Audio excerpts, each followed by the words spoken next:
Disruption is a constant. It's something we've heard many times, but it's a relatively new phenomenon that we can trace back to the 1800s with the Industrial Revolution. Before the internal combustion engine, most progress was achieved by hand, but then the machines took over. In the 21st century, the pace of change and disruption is accelerating as machines and technology become increasingly more sophisticated and capable. It's sometimes hard to tell the difference between science fiction and science fact. Now, to help me unravel what the heck is going on, I spoke to Roger Spitz, the chair of the Disruptive Futures Institute and the president of Techistential, a global foresight strategy and futures intelligence practice based in San Francisco. Now, Roger has just published a book called The Definitive Guide to Thriving on Disruption. He very kindly sent me an advanced copy of Volume 1, and I had the chance to go over it before our discussion.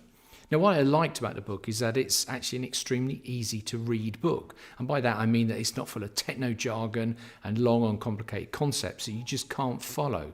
This is the style of writing I find to be the most appealing for me personally. And it's a book that you can dip in and out of as a kind of a reference guide to what the heck is going on. And there's volumes 2, 3, and 4 to come out in the new year. Now, in the conversation you're about to see, we covered several topics. How do we look at disruption and the systems, processes, and cultures that ultimately feed disruption? We looked at artificial intelligence and we talked about its impact on the future for humanity. And finally, my favourite bit, when science fiction becomes science fact and the role of imagination in feeding mankind's desire for change. Now, Volume 1 of the Definitive Guide for Thriving on Disruption is out now, and the links for where to find it are in the show notes. So with no further ado, here's my conversation with Roger Spitz. But I'm genuinely curious to understand how you see the world, and particularly as somebody that's looking at it through this lens of kind of disruption. And, and you have a model, right? So if I could start by kind of saying that what struck me was that in the intro to the book, it's a bit worrying, really, to be honest. You kind of talk about how our systems are fragile and ineffective, and that as everything's changing around us, our institutions, I think you talk about, and our incentive structures are just not keeping up. And that a lot of this is based on sort of flawed assumptions of humanity in terms of how much we can control an uncontrollable world. I mean, have I kind of understood that that's how you wanted to frame, right, the kind of the context for the starting point for this book? Because it kind of, I don't know if I should be worried. Right? It's a bit bleak if I've misunderstood that. Yeah, I mean, it wasn't the objective to do any scaremongering or to shake people or just to push, sales or what have you. Over kind of quite a long period of time, I've been interested in these topics around change in the broader sense. Yeah. And the more I dug into it, and especially once I started looking more deeply into complexity, systems thinking, futures and foresight, topics like that, and looking at the world, and I think the biggest thing is the assumptions we make about the world and relying on those assumptions as if they were kind of fixed. So that's one element. And, whether it's, the Fed just sort of saying, oh, I didn't have a clue about inflation, our model said whatever. And we just thought, whether it's the assumptions countries make about energy security, Germany or Europe around relationships with certain countries that would provide stability if you have a good relationship with Russia, whatever the assumptions are. And you have a million examples from Nokia to BlackBerry to, in tech, which you cover all the time. So whatever the assumptions, relying on those to the exclusion of anything else has an increasing cost. And in addition to that, once you start digging, you realize how rigged the system is. Effectively, the incentives are determining the structures. So the incentives are making people think short term. That therefore drives much of the initiatives and the decision making around whether it's government or what have you. So there's not an alignment in terms of, thinking about what's in the interest of society or broader stakeholders or future generations or the planet. It's just simply not there. And, most shocking is when you see the Supreme Court determine, for instance, that the Energy Protection Agency, EPA, should not have authority on looking at, some of the climate aspects. And you realize that behind that, it's basically certain industries that are rigging the system. So these are decisions, or what Boeing did, or with OxyContin, with opioids in the US. It's not just Purdue and the whole pharmaceutical industry and the whole medical industry. It's actually the FDA, the regulator, that's being bribed effectively, or lobbied, we call it in the US, to do certain things. So the combination of the wrong incentives, the combination of relying on assumptions has an increasing cost. And then it filters through to education, to governance systems. And the worst of it is effectively, we're quite neutral. So I can see that it can be perceived as bleak, but we're quite neutral in terms of how we see disruption. We see it as something that is basically change, can be positive, can be negative. It's not necessarily, and what we try and do in our work is give agency to understand the true nature of the world and to realize that you need to maybe think about it differently. And one of the things we spend a lot of time on, hence the title of the book, is the distinction between discrete disruptions, which you follow every day with breakthrough technologies and things like that, and the nature of our world, which is systemic disruption. In other words, how everything is interconnected, and the impact cascades of the different events, which can't be isolated, because that is the nature of our world. And so the biggest challenge is, if you go to school, if you're a leadership team, you have the wrong incentives. And for those who are learning with an open, objective mind, they're not being taught the true nature of the world. Effectively, you don't have the right education system, you don't have the right governance system, you don't have the right decisions that are made, and you end up with situations, even the pandemic is a tragic one where, various countries and et cetera saved a few $1 billion to then waste trillions by lack of preparation for something that was quite a distinct possibility and known as such for some time. So anyway, we can go on for quite some time, but those are the reasons why, I feel strongly that we're not appreciating the velocity, the nature of change, the nature of our systems. And the implications wouldn't matter so much if every 10 years you get a financial crisis like in 2008 or tech bubble in 2000, or it wouldn't matter so much because you just have a big write-off for a few banks or what have you. It's a disaster, but every 10 years, and does anyone actually know what the income on a Facebook, on a Google, on a Twitter would be by making certain changes? I'm not saying one shouldn't think about smart and tactical legislation and that, but one needs to also understand with humility how to monitor those, what feedback loops, etc., how to have the right incentives. Because if you still have the wrong incentives and you're putting arbitrary legislation on the assumption that it's going to have a whatever effect, you'll just have something, Facebook or some newcomer, morph into something similar with the similar wrong incentives and with the similar capabilities of technology and its unpredictability.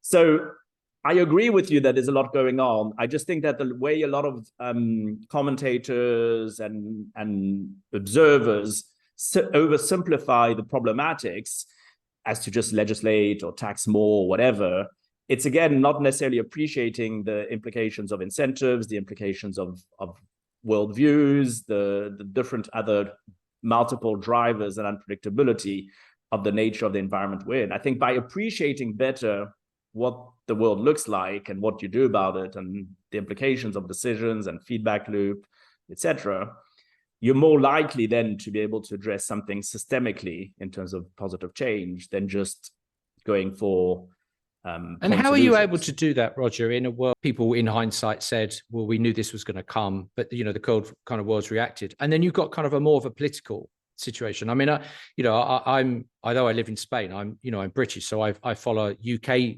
news more than I would in the States, and the UK Chancellor last week has decided to drop what they called the big tech tax plans, which was all around the situation where, say, Google uses very clever accounting and doesn't pay any of the profit in the UK for sales in the profit, and the same with Amazon and the same with Facebook and the like, because they have royalties and intellectual property and research and development, and then they essentially siphon all of that money off. Now, there's a kind of a political element to that, because you can talk about that from a disruptive point of view, but actually, if you had a different government, if you had a different chancellor who had a different perspective. So coming back to what you're describing, I kind of get that. I guess I'm curious to understand, how do you get universal buy-in?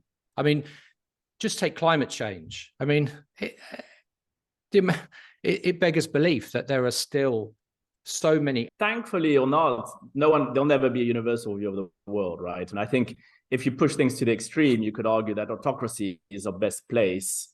Maybe it's not the buy-in, whether by carrot or by stick. But if you think about, Western democracies, I think the starting point, there are three things, I guess. One is how you see the world, whether it's individuals, organizations, decision makers, governments, how you see the world, how you prepare. When you look at, for instance, you mentioned social media and the effect of polarization. That when you look at movies like Social Dilemma, I think it's called, and it's a very, very good movie, but it almost dissects it in the way of, look at these terrible algorithms, look at how bad these social media platforms are, and this would be the fix. And I don't have a problem with what they're highlighting. I think it's absolutely correct. It's terrible what's happening. The question is the oversimplification, not realizing, not being aware that what's manipulating, amongst other things, these platforms are also outside helping hands, puppeteers, which include certain countries, not to name them, Russia, Iran, and China are very significant. This is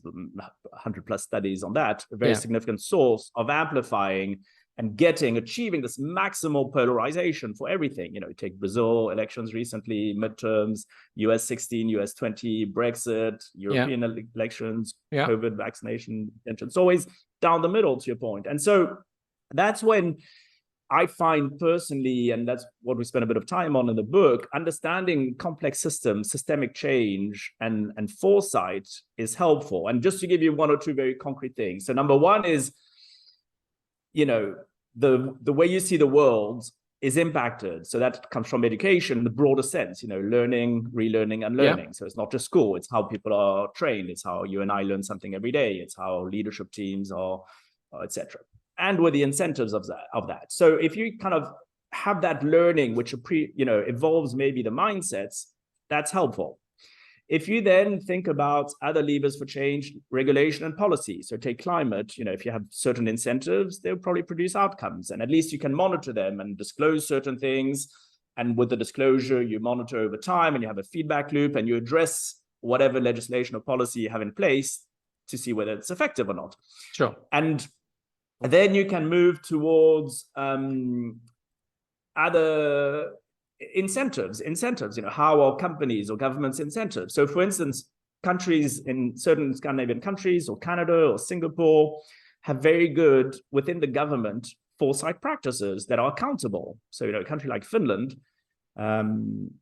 has people who are mandated by the voters to think about time frames that are not the next election. So therefore, they're accountable to the government.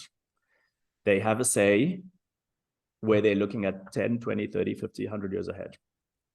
So these combination of things, the problem is that, of course, when you look at... And I'm assuming that example of Finland, Roger, that's a kind of a politically neutral, that's more like a civil servant type. Completely. Yeah, it's civil servant or kind of agencies with the right kind of competencies that then fall within that. So, but if you add that to certain legislation that's pushing towards certain of these outcomes, if you're making sure that the incentives in terms of policy or research are correct, if you're thinking about the way things need to be disclosed maybe by companies, then they have to think more carefully about the incentives they give because there's transparency. If you then monitor those over time.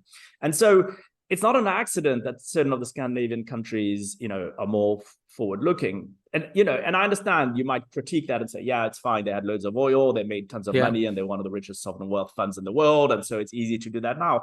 Maybe, but each country has its history and consequences. It doesn't mean that they are nonetheless doing certain things that are in the broader societal interest, thinking longer than the next election tick, etc. And so once you appreciate the systemic nature of change and the different drivers that enable or prevent change, and you monitor that, you have feedback loops, and you can then, doesn't mean things aren't fixed, right? They're constantly updating. And if you're updating your systems, your incentives, and your governance structures over time to reach certain outcomes, then you're less likely to kind of end up with situations where it's like, okay, let's do a big lobbying, change whatever legislation, and then move on to something else, because you're not addressing it systemically. In the same way as, if tomorrow we put whatever legislation by various senators or whoever in the US to regulate Twitter, Facebook, and the algorithms, it's debatable. I mean, it would change and possibly do some good, but it's debatable whether the fundamental problematics of polarization and weapons of mass disinformation through social media platforms would be alleviated by virtue of outside influence, the networked nature of the world, et cetera, et cetera. So, and because the complex world is not necessarily controllable per se in the sense of predictable outcomes, so you need to find emergent ways of harnessing feedback loops, of incentivizing the system in certain ways. So I don't know if that helped, but these are difficult questions. Well, I mean, you mentioned a number of countries there, and particularly the Scandinavian ones, and I guess we all look at the data and just envy the fact that they have, a situation where they've got very high taxes, but they've also got a very, good lifestyle, and they live longer. And then, you kind of trying to work out what's going on. But I noticed there was quite a lot in the book, or there was a big chapter in the book around Israel, where you kind of call out Israel as a leader in technology innovation. I think if I've kind of framed that right. So it's an acronym for Sustainable Development Goals. I'm sorry, I had a blank. So the Sustainable Development Goals, the UN established 17, which they consider to be, essential for the well-being of the world and society. So it includes water, it includes, nutrition, energy, education, rights for girls, for women, and equal rights for everyone, etc. So the point I'm trying to make is that it's not just a Silicon Valley next shiny object technology. There's a lot that feeds into what the world really needs. And coming back to your question as to how they do it, I think it's a combination of things, but the main one is really the same distinction between innovation and invention. Innovation, you're trying to sustain and exploit something that exists and build on it. It's linear, it's established, you're building on things that exist. It's like, some of these great universities in the US or elsewhere that they teach you to really think about known problems and to improve how you solve these known problems. Invention is pure exploration. You're really thinking about the unknown. You're creating from scratch. It's a little bit what we talked about earlier with the nature of the world, which is maybe it's unpredictable. And so you're really reimagining things that have never been thought of. You're not only are you blanking all the assumptions, but you're really almost not just kind of trying to answer better known questions. You're trying to think of the questions you should be asking and effectively achieving the impossible. And so it's a number of things. I think Israel, there's a word which an author I like, and I've met several times, she's amazing, called Inbal Arieli, who writes a lot about innovation and entrepreneurship and education in Israel. And the term she uses a lot, which is not her term, but balagan, she defines as a state of chaos with the opportunity, with the promise of opportunity. And so you're seeing that it's like learning from failure, trial and error, feedback loops. How do you think about the impossible as something that you want to actually achieve? Constantly cross-pollinizing between military, between public sector, between the industry, between different age groups. A lot of the inventions, when they built a miniature heart as a prototype, it's 10 different industries that come together. They do that structurally to incentivize these things. So they really embrace challenges. They embrace the impossible as what do you mean impossible? I'm going to do this. They hack things. They improvise. And I think a lot of it is not just for financial gain. There's a sort of moral code. I'm not saying Israeli entrepreneurs aren't, because they don't have the scale. There's 1.4 billion people in America, in China, and 350 million in the United States, and they've got the universities, and they've got all this kind of these great minds, and of course America still attracts. I've always been a fan of Estonia, and which is kind of a technology-based country, and when it came out of the Soviet Union as it was then, I understand that they kind of made a decision that they would teach kids technology skills from a very early age, and they made it so it's a systemic approach to being technology-based company, cultural systemic approach to innovation and invention. I've never been to Israel. I have good friends in Israel, and but I've never been there. And I see some of the things that come out of the nation, and it just sort of struck me as to I just imagined you would start with the big two. I mean, I guess China. But just moving on a bit. I mean, so I've kind of like there was an element of Israel, but also, and I was reading your book from the point of view of looking for technology, specifically AI figured in the element of the books that I read. So artificial intelligence, as opposed to a long list of other emerging and disruptive kind of potential technologies. So what is your kind of what's your sort of starting view when you look at artificial intelligence and I guess the disruptive, what does this mean for mankind?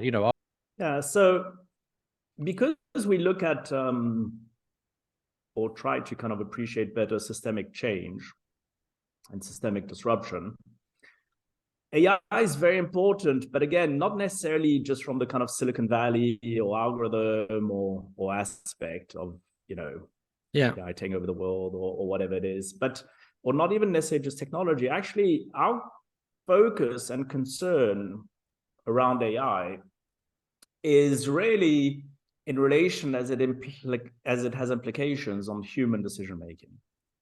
And we're not just talking about, Amazon pushing you whatever, or Netflix to watch movie A versus movie B. I'm really talking about machines that are learning quite fast, and the ability of humans to appreciate the complex world, to appreciate what emergent behavior may need to be, and to increase the capabilities of proceeding and making decisions day to day without predictability in a non-linear, non-stable, non-predictable world. And so it's, in a way, it's very linked to our earlier discussion, because if the nature of the world is a little bit more as I describe it, or we describe it in our work, if the implications are that, and if humans are not upgrading their capabilities through education, through leadership, through governance, through whatever it is, to appreciate that world and to make decisions. In addition to that, the world is becoming more complex. We're delegating that capability to make decisions to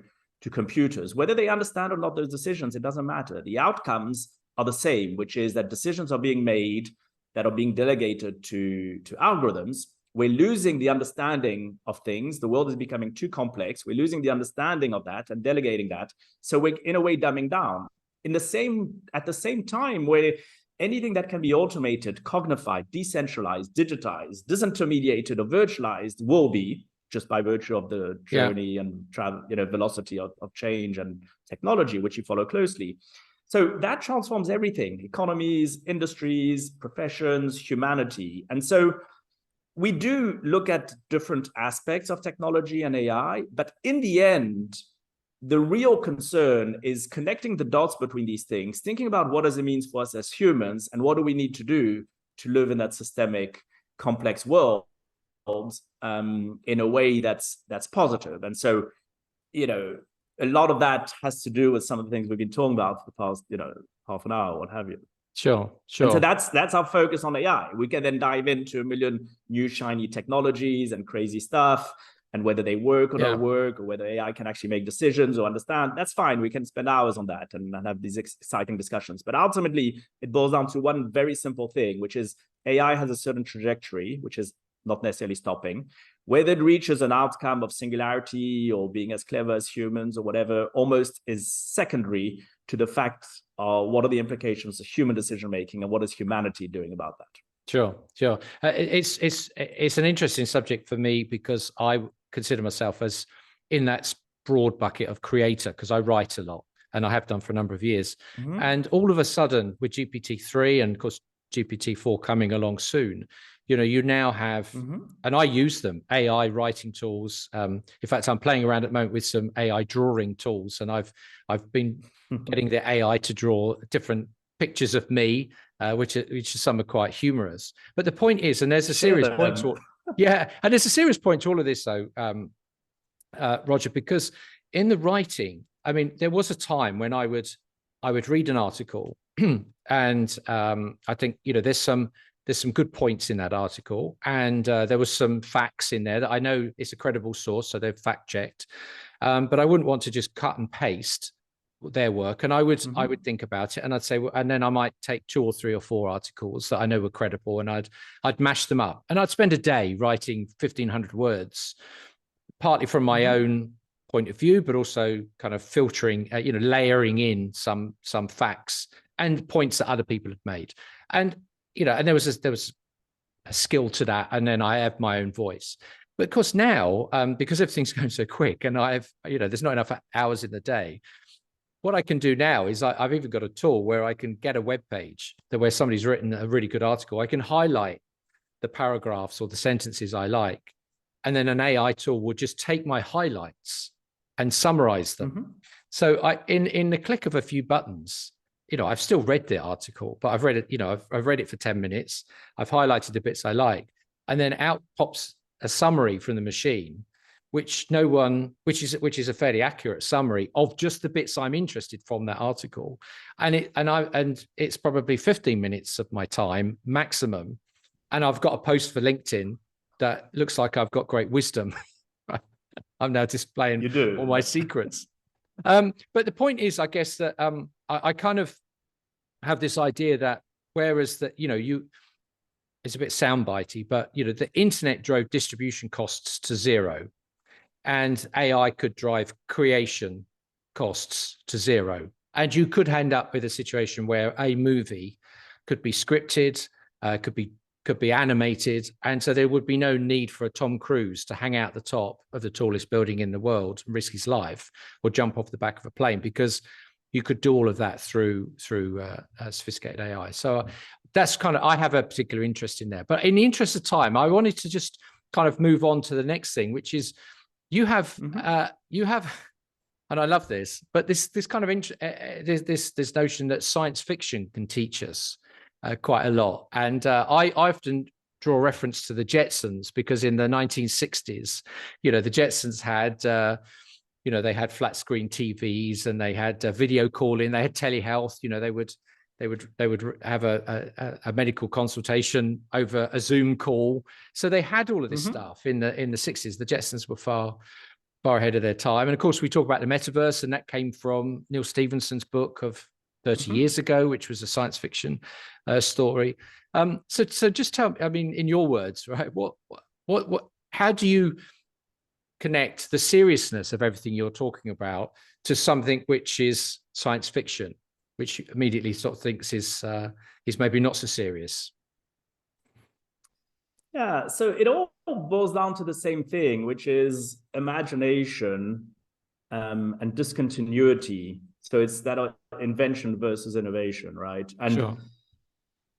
It all, so from my perspective, I kind of came about it through kind of technology and Silicon Valley and the kind of more stereotypical ways of thinking about the world. But I also have an amazing, author who writes science fiction called Lydia Zwin, who's a Brazilian journalist and futurist and science fiction writer, who brought me a huge amount with that. And so when we put our heads together on the business side, we sort of ask yourself, how is it that it's Beyond Meat and Impossible or whatever that thinks about alternative protein and not a JBS or the usual food players? How come it's NVIDIA Waymo in autonomous driving and not, Renault, Volkswagen, Ford, whatever? Why is it, you talked about Scandinavia, the WhatsApp, the WeChat in China, and not the usual players, or Skype and not the telecom media players from the past, or SpaceX versus Boeing and Airbus.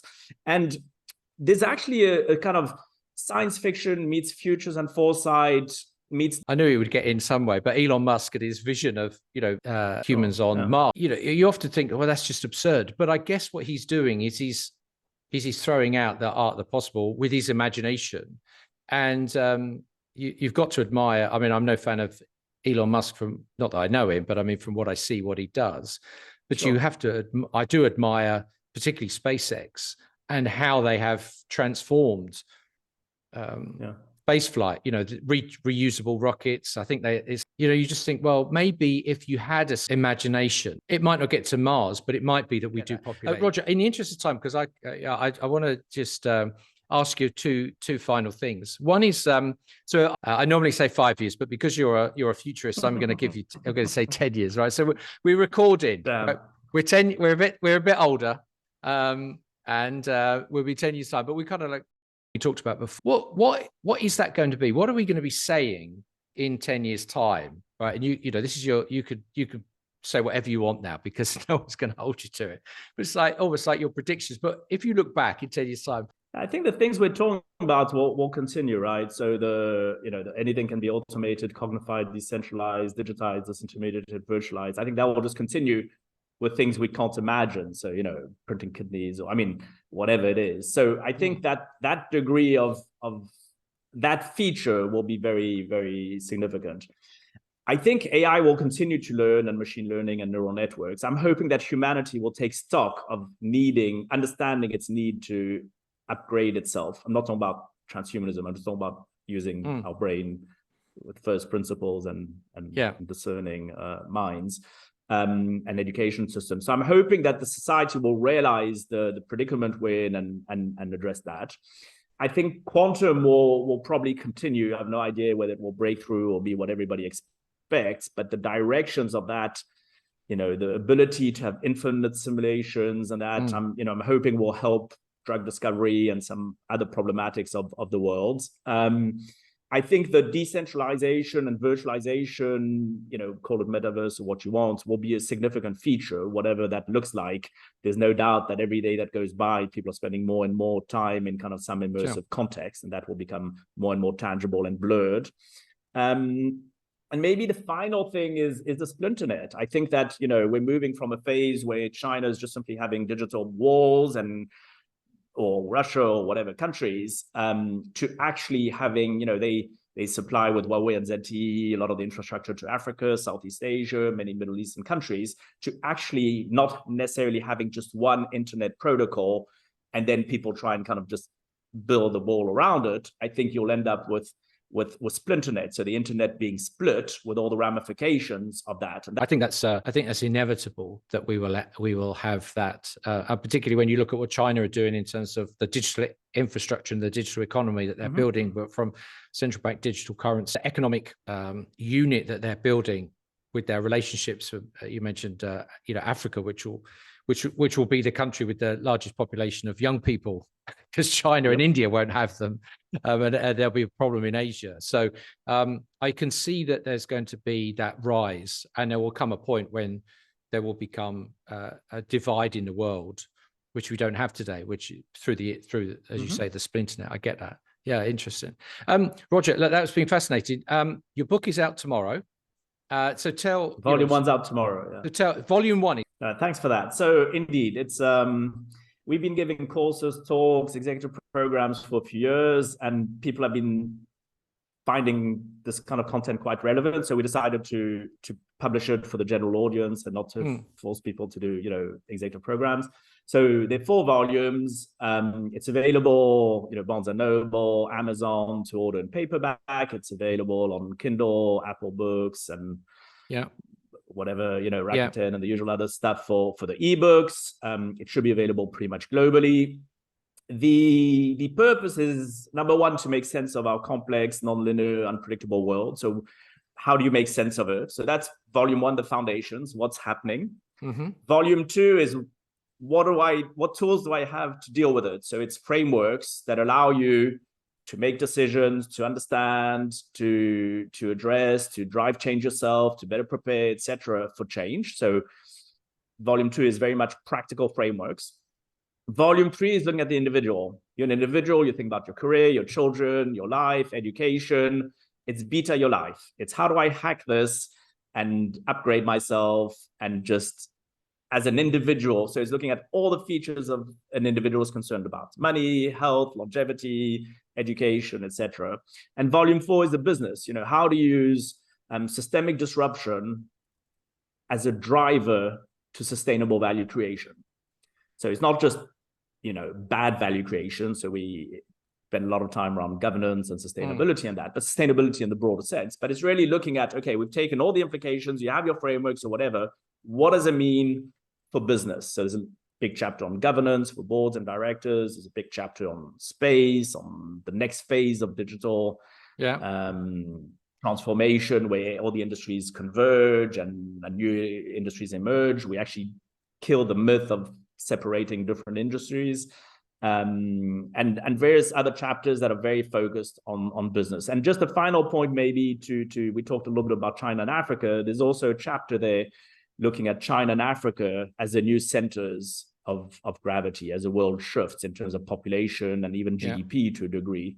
I think not many people realize, because the incentives and timeframes are so short, that we're not far away from 60, 70, or 80% of the world being non-Western, non-US, non-Europe. Sure.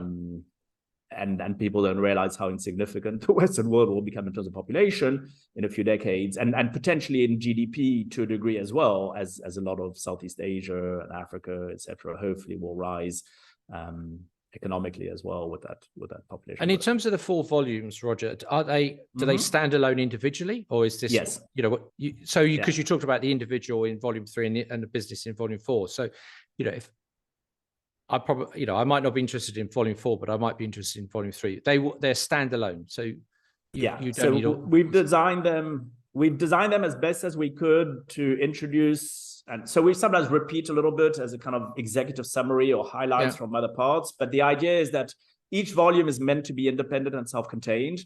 And I would go further, and maybe you have a point of view on this because you kindly went through some of the material. But we tried even to have many of the slides, many of the visuals or the key findings.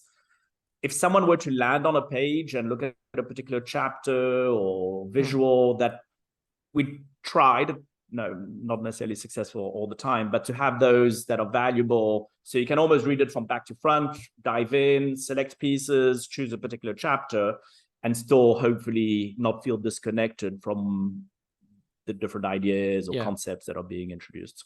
Well, you kindly shared with volume 1, and I did get the impression that this was a book that I could dip in and out of.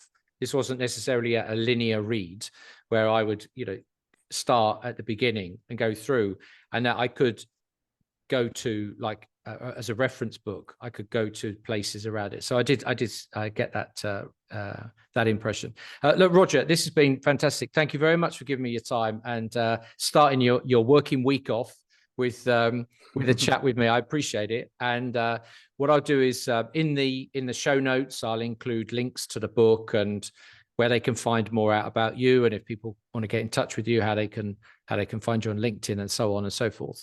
But for now, I want to say thank you very much for your time, and I wish you a very good day. Likewise. I hope you found that discussion of interest. Remember to check out the link in the notes for Roger's book. Before you go, I want to tell you about my project Brand Strategies for Web3 and the Metaverse. I've tracked 250 brands from Adidas to Zara and analyzed how they are using emerging technologies such as NFTs, blockchain, artificial intelligence, virtual reality, and crypto. For example, did you know that Nike sold over $180 million in NFTs last year? Or that Alfa Romeo are using blockchain technology to track the ownership and history of its latest SUV? Or that retail brands like McDonald's, Dolce & Gabbana, and Samsung are all playing games in the metaverse. Here's the thing. These brands are not sitting back waiting to see if these nascent technologies are going to take off. Instead, they're jumping right in with both feet. They're seeing how these new technologies can strengthen loyalty and build a sense of community amongst existing customers. They're looking at these technologies for ways to connect with new customers, opening up whole new streams of revenue that they've never reached before. And third, they're reinventing some of the ways they go about and doing their business, moving to a more automated, better, faster, cheaper way of working. Now, to access this unique collection of brand strategies with over 250 use cases, real-life use cases, you'll need a premium subscription of the newsletter. Or you can buy lifetime access on my Gumroad page. All the links are in the show notes. Thanks again for watching my conversation with Roger. Please check out Brand Strategies for the Metaverse. Remember to like this video, subscribe to the channel, and do everything else to show me that you're actually still with me at the end of this video. Until next time, remember, insight and information gives you leverage.